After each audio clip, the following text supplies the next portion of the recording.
G'day everyone, James here with JWN Lawn Care and Landscaping, bringing you another video.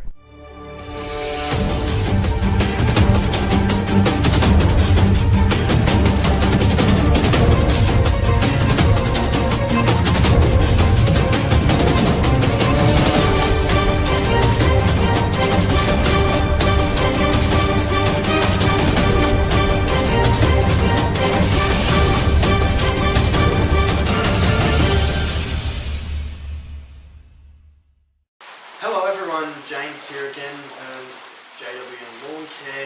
Just heard that, I know, I'm sorry, I'm going to keep saying it.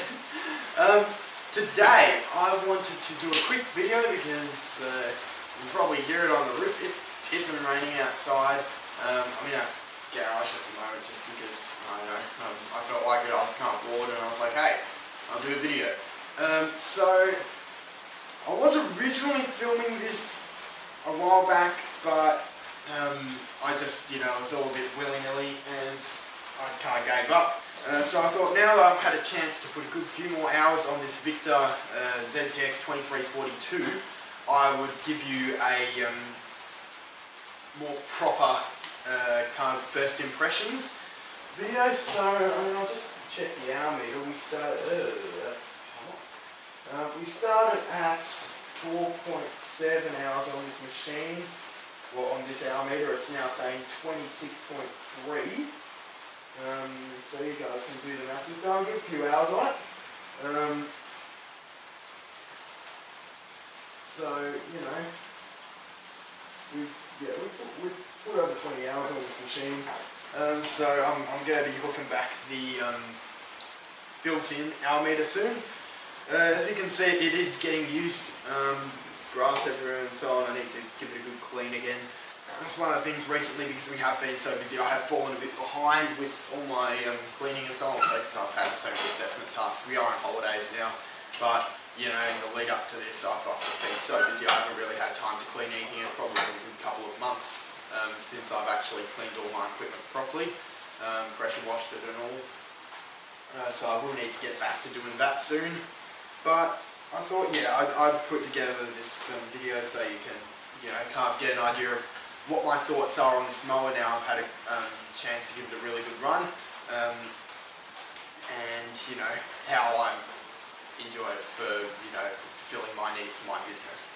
So overall it's done really well. I've been really happy with it. It's done everything I've needed it to do. It's cut the long stuff, it's cut the short stuff, it's gone into things this high. I've put this through shit it probably shouldn't be put through, and it's done well. You'll have seen that in some of my other videos. So yeah, I can't really fault it in that aspect. Cut quality is pretty good. It is a two-blade machine, so obviously you're not going to get the throw or the mulching quality of, say, a three-blade machine, which some of the other 42-inch zero-turns like the Graveleys and Arianes and so on I think have. But honestly, again, for my needs, this deck and the blades I've got have done me fine. Serviceability, I've tried to keep up with most of that, greasing stuff, oils and so on. It's pretty good. Easy access foot panel here for the belt and everything. That's all been fine. I haven't really had any issues with that. Comfort wise, it's pretty good, honestly. I was kind of expecting a bit less from my old crappy McCulloch, which had like nothing in the way of suspension at all. This, you go over a bumpy lawn, you do feel it, and it kind of shakes it around a fair bit, but this is a pretty good, it's a well-sprung seat. It's pretty comfortable, nice and padded. The armrests I like as well.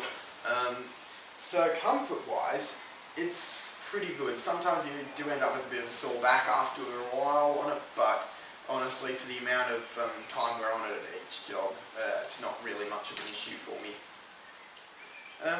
For a 42-inch zero-turn in its price range, it is pretty good. You buy a Hustler Raptor or something, they're about the same price, maybe a tad cheaper I think, and they've only got your hand deck lift and the smaller engine and all that sort of stuff. I really do love the foot assist deck lift on this. I've taken the spring that used to, you see down here, this little spring used to, you know, there's a spring that would go on the deck release over here, so it automatically snaps back, so you can release it, and then when you push the deck up, it will automatically lock it back in. I took that off yesterday because I just wanted to experiment, see how we go. I want to use it for a bit without that spring interfering, because I thought, oh, maybe it'd actually be nicer, because sometimes I have to push this down quite a bit to get over roots and bumps and so on. Whenever that happens, the deck snaps back into lock position, and I end up, you know, sometimes I'll forget to lower it back down again, so I have to lean back down. So if I just, you know, click it out when I'm going to lower it, it goes down. Whenever I need to lift it, I can push it as high or as low as I like, and it will just move correspondingly. When I'm done with the line, just push it down, flip it up. It's got more movement of this lever, but it saves me having to touch it a number of times during the lawn. The height adjustment, it's so easy, you know, I just set and forget with that really. Most of our lawns are cut on 2.5 inches as it's set now. One of my neighbours up the road, which I actually quickly buzzed yesterday because it's basically expected to rain for like a week straight here. So I thought, well, I've got a bit of a clean break there yesterday afternoon. I've run out and buzzed his with this. Because his lawn, that's where we did the tree job, that big tree job.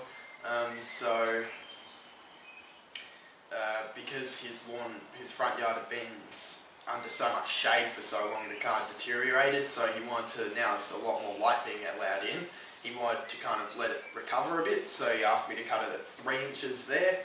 So I put the deck to 3 inches and cut that, and the rest of it we still do at 2.5. What I really like about this mower and the deck size and size, just it's compact enough to get into tight areas, tight spaces, smaller properties, but it's also big enough to conquer your larger residentials and commercials around here. I don't think anything really pushes more than an acre, honestly, 3/4 of an acre even out here. You know, we're on a bit of a standard size residential block, and this takes me, if I do it with this, it might take me like 8 minutes with the Victa, going at a, you know, half clap pace. If I really wanted to, I could do our entire like back, front and nature strip in probably 3, because it's so small. But yeah, it's fast, so I can take the mulch plate off, and for some of our bigger ones I can just side throw and blitz through them in pretty good time. It is sort of, you know, it's a bit iffy with the side discharge. I do notice on some of the longer stuff I go through, I didn't particularly notice it with the McCulloch. The grass will just bundle up and it'll clog up in the discharge here, and will just start coming out in big chunks and it'll get stuck, and it's not very nice. But you know, often I'll just like wheel the mower around a bit and I'll kind of loosen it up, release it, and then we're all back to fine. What else can I say about it? It's a pretty good mower. Oh, I'll tell you what, I'll walk you around it. I'm kind of in casual clothes, I'm sorry, I'm just been sitting around. I was actually just going through some of my older YouTube videos when I was kind of starting out with the HRX217 car, looking back at that, and those days they were quite different to what I'm doing now. I'm just going to try and slide this up. We will. There we go. Yeah, it's very different to what I do now. So, you know, what have I disliked about this mower, I guess I might as well head on to.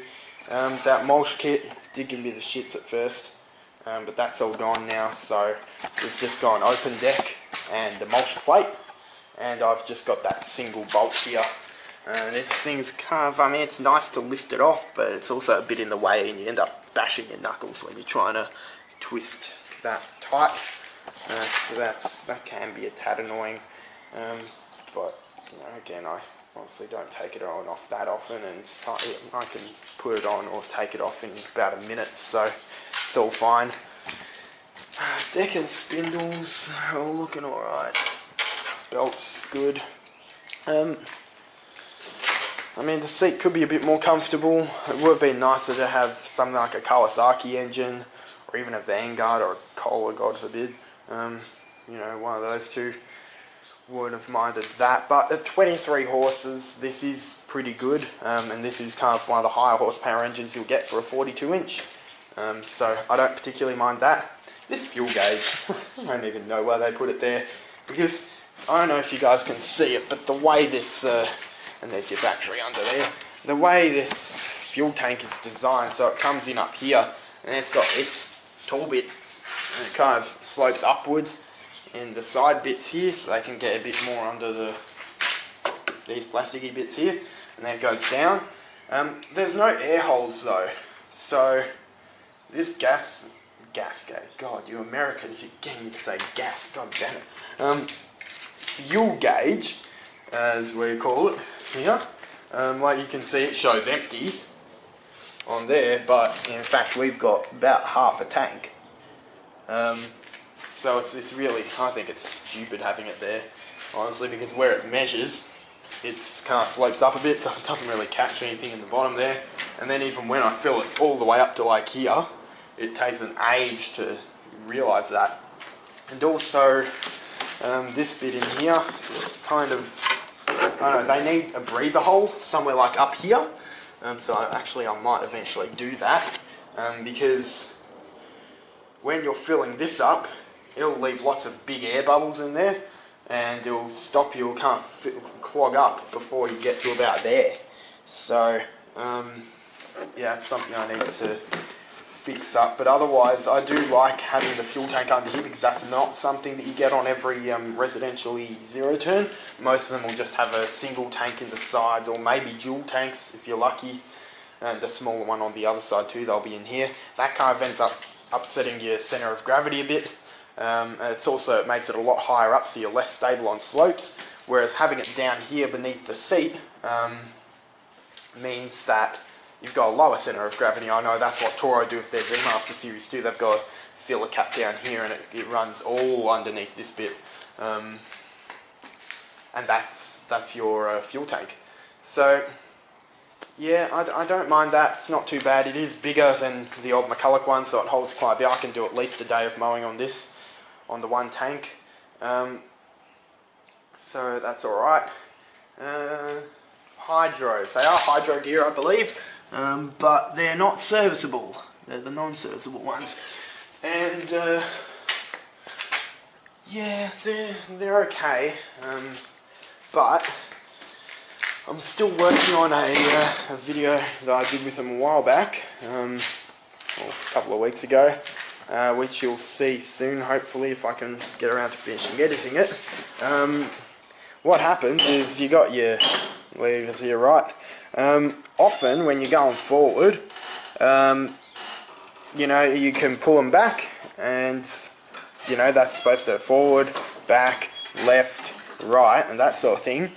Unfortunately, I've found especially the left hydro down there, so controlled by this lever, can sometimes get a little bit sloppy, which is not the best, because it means when I'm going forward, and I often end up, you know, full speed for a lot of the time in larger properties, so I go to pull them back and turn, and you know, the right wheel will do what I want to do, and so it will start going back, but the left wheel still keeps going forward, so then you end up going this way, and it's very annoying. So basically, lowdown of little, because I'll definitely release this video before that one comes out, but basically what happened is, in this, and look, honestly, some people would probably be pretty embarrassed by something like this happening, because it is embarrassing, right? They'd not like to talk about it much, but I'm here to, you know, help you guys, because all of you have helped me. So for other guys starting out now, I like to share the knowledge and learning with them as well. Long story short, in a long overgrown yard that we were doing, slashing it down in the front yard, I figured out this Victa zero-turn mower also becomes a great Victa zero-turn water meter locator. You guess what happened? Turns out it's a triple product. It's also it's a 3-in-1. It's also not only a zero-turn mower, it's also a zero-turn water meter locator and a zero-turn instantaneous unintentional water feature installer. So yeah, I may or may not chuck in a photo of what happened if I can find it. I probably won't. But yeah, so I knew where this water meter was because I kind of quickly looked through because I was like, there's going to be a water meter in here somewhere. Normally their place like ours is, you know, front garden bed, so it's away from everything. I'm never going to hit it because it's kind of under a diosma bush, and it's away from all the mowers, whippersnippers, all that sort of stuff. But for some reason, the chaps who installed this one decided they want to put a smack bang in the front of the lawn, like in the kind of front bit near the footpath. So I knew it was there, and I'd asked Dad to trim around it because he was helping me out, and so he trimmed around it so I could see it a bit easier. I knew it was there, and I was kind of, I'll show you, I was coming up to it. So we're going along, and you know, I've got a GoPro for it. I had the GoPro down here, and I had this Sony camera, which I'm filming on now. I had this one set up a few meters away on the driveway. So I've got two different angles that you can see it from, and I'm going along forward. The water meter was like coming up here, and so I was like, oh yeah, it's here, so I need to stop. So I stopped, I pulled back like that to kind of reverse and start turning this way. So I was hoping to go backwards and to the left, if that sort of makes sense, so I could then back up, go around it, and then keep going. Unfortunately though, as I did that, well, whoop-de-doo, again, the right wheel did what I wanted it to do, so it started going back, but this one, which I'd told, because I was kind of here, I then pulled it to there, so this one was basically in neutral, and this one was in reverse, because I didn't want the left wheel going forward any further. Fortunately though, the left wheel did keep going forward, even when it was here, which is in the neutral spot. It's not going forward, it's not going backward. In fact, I had started to pull this one back a little bit too, so I didn't, you know, tear up the ground a little bit. So this one was back a tad, this one was way back.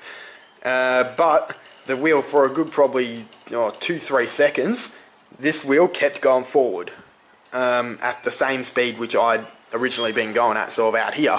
So I pulled it back, this kept going forward, and the left side of the deck, which was dropped down, it was only at 2.5 inches like that, guys, but it was low enough to, as this kind of the wheel just missed it, and as it turned, the water meter caught about just under there, and it clipped it in 2 spots.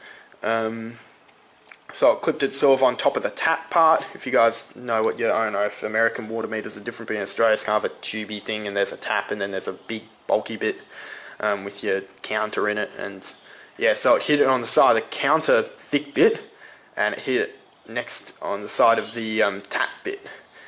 Now normally if you hit it on the counter bit, it would start spewing water out, but there's a tap normally on top, so where you could turn it and shut it off, and they'll shut off the water for the property, and it'll stop it at that counter bit. But unfortunately, because I'd also hit it somehow like under that tap bit, and I think some doofus, by the looks of it, run over the tap at some point, so it had broken off.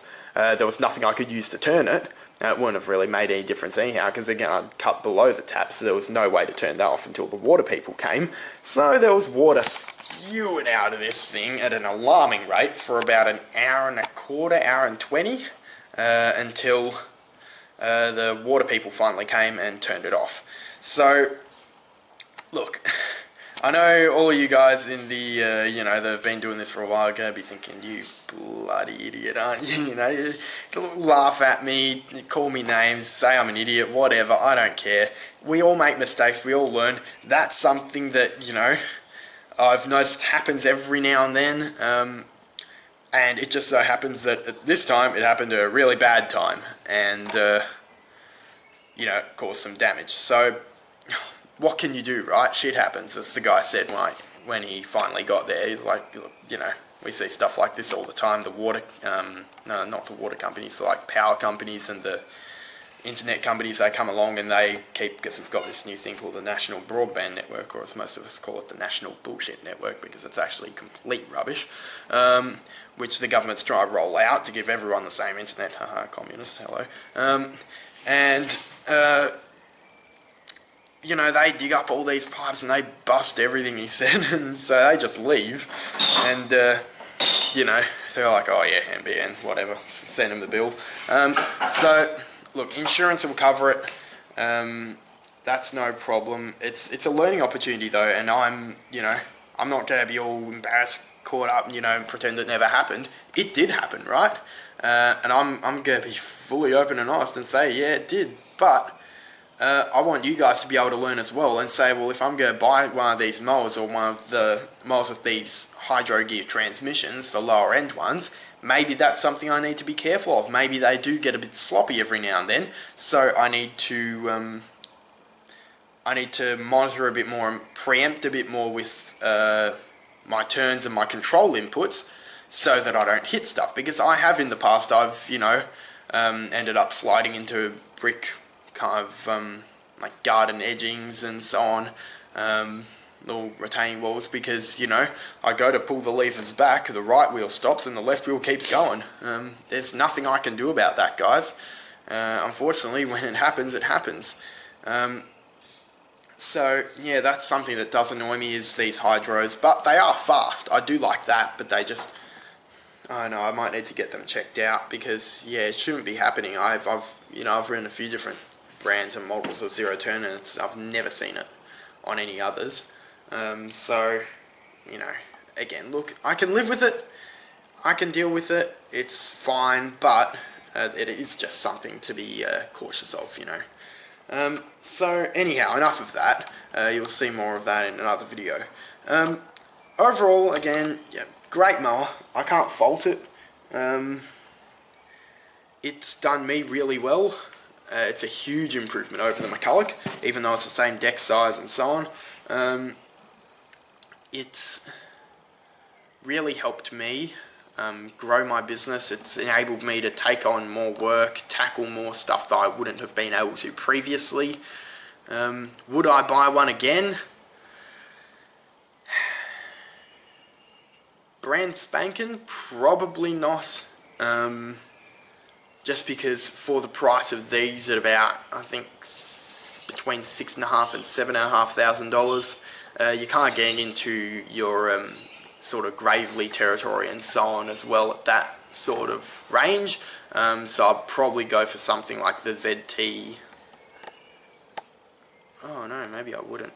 I don't know. Oh, maybe I might go for something like the ZT42 instead by Gravely, just because it's a bit more commercially built and so on. But look, you know, or for the extra couple grand, get something even more proper commercial, like a ZTXL or something like that. I don't know. For what I've done at the moment, it's done me really good. If I got offered the same deal again, I'd take it. You know, because I can't really fault it at the price I paid for this. So yeah, that's my thoughts on this mower. Thought I'd give you a bit of an initial overview. I like my cup holders, by the way. I don't think I mentioned those. That's a nice addition. So yeah, I can't really complain about too much with it. So thank you for watching. Tell me what you think about it. I'm interested to see your thoughts. And yeah, we'll see you in the next video. So have a great day.